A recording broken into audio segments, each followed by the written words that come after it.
И децата од најмала возраст се соочуваат со хемофилијата. Мајка на 2,5 годишно дете кажа дека нејзиниот син прима терапија 2 пати месечно веќе година дена. Таа објасни дека детето е постојано физички активно, но за сега добро се справуваат со предизвиците. На детето му се дава лекот Хемлибра и бара истиот да биде ставен на позитивната листа лекови.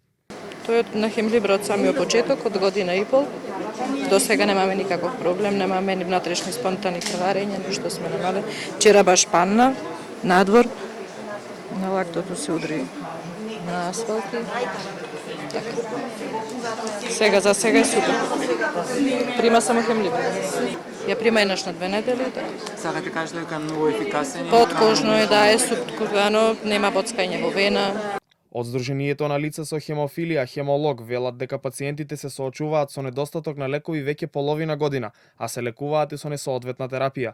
Иако за ова се обратиле кон Министерството и Фондот за здравство, добиле одговор дека тендерот е во тек, но сепак процесот е закочен. Ние имаме големи проблеми. Уште немаме фактори соодветни што се за дијагноза хемофилија.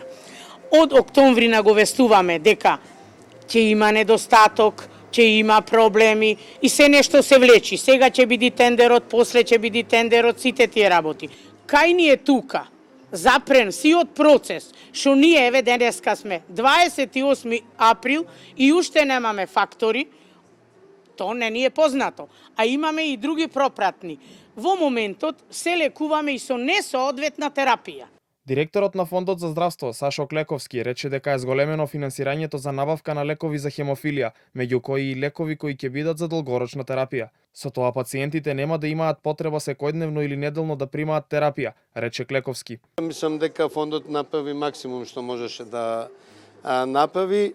Проблемот со континуитетот на достапноста на терапиите очигледно е проблем во повеќе подрачја. Ние побаравме и да се направи контрола денеска на формална контрола на работата за да утврдиме што е причината, бидејќи јавната набавка е објавена, помината, завршена и не би требало да има процедурални проблеми. Од Сдруженијето Хемолог кажаа дека во Македонија има околу 300 луѓе со хемофилија во најразлична форма и порачаа дека ги сакаат најиновативните терапии за третман на лицата со хемофилија, а лековите кои ги имаат во моментот бараат да бидат ставени на позитивната листа лекови.